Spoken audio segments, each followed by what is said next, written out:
ओम अज्ञानतिमिरान्धस्य ज्ञानाञ्जलाशलाकया चक्षुरुन्मिलितं येन तस्मै श्रीगुरवे नमः। नमो विष्णुपादाय कृष्णप्रेष्ठाय भूतले श्रीमते रमापदस्वामिनिति नमः। नमो विष्णुपादाय कृष्णप्रेष्ठाय भूतले श्रीमते भक्तिवेदान्त स्वामी इति नामिने. So we are continuing reading the book Nine Keys from the Sisthastaka by Gurujan Prabhu. Now we are in the third chapter.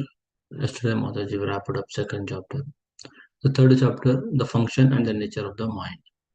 Kapila Muni describes the mind in the third canto of the Srimad Bhagavatam 3.6.14 as follows. Mano buddhir ahankaras chittam iti antar atmakam chaturda lakshyate vedo vrutya lakshana rupaya.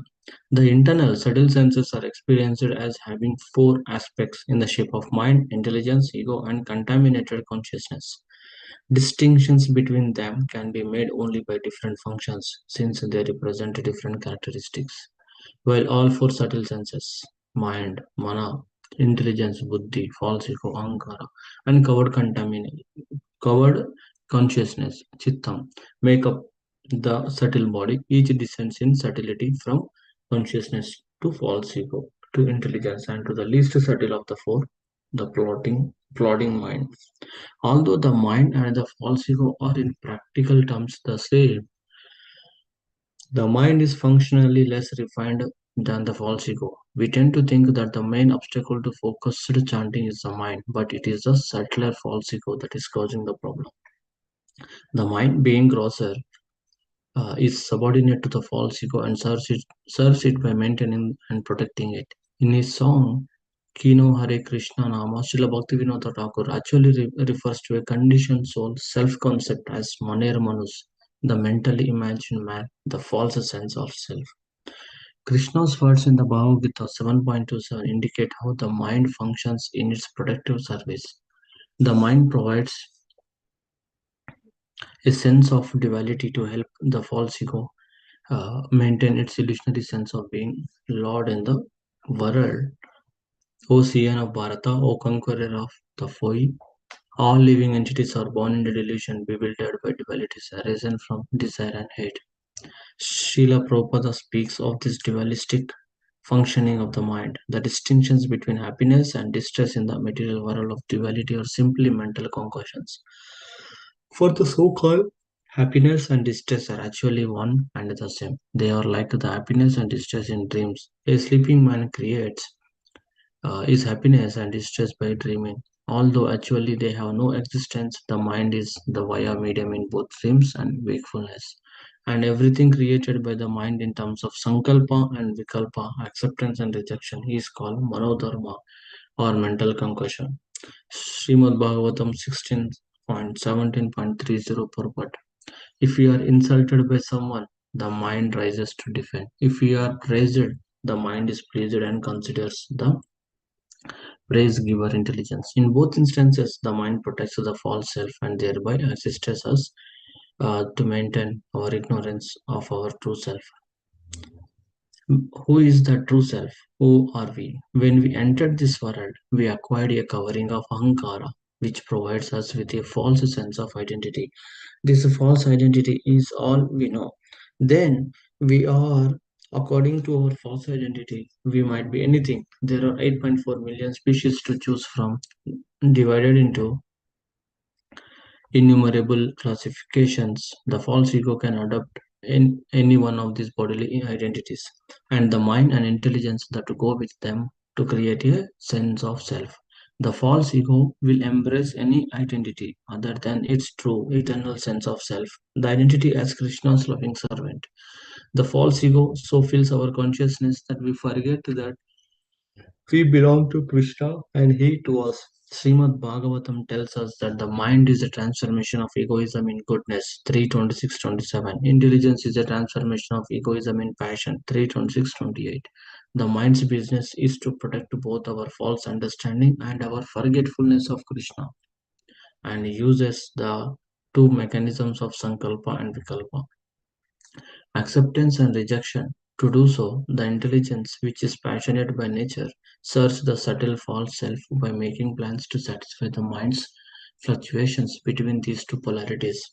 It may be surprising to think of the mind as influenced by goodness and the intelligence by passion, because we usually consider the intelligence higher than the mind and goodness higher than the passion. But the intelligence is constantly scheming for the future and refraining the past, both functions of Rajoguna. We experience the reality of the interaction between the mind and intelligence every day. In Srimad Bhagavatam, level 39 to 10, Lord Krishna explains the interaction between false ego, mind, and intelligence to its devotee Uddhava in slightly different language. My dear Uddhava, a person bereft of intelligence first falsely identifies himself with the material body and mind. And when such false knowledge arises within one's consciousness, material passion, the cause of great suffering, pervades the mind, which by nature is situated in goodness. Then the mind, contaminated by passion, becomes absorbed in making and changing many plans for material advancement. Thus, by constantly thinking of the modes of material nature, a foolish person is afflicted with unbearable material desires. Okay, one page is there for this chapter. That's fine. I will stop it here and I will summarize. So, in this chapter, Gurjan Prabhu, is explaining the function and nature of the mind. Basically, there are, according to Lord Kapila, our mind, our whole body is made up of 26 elements, as we all know. Five gross elements, five subtle elements, five knowledge acquiring elements, five working senses, and mind, intelligence, and false ego. So, and remaining three like Prathan, soul, super soul.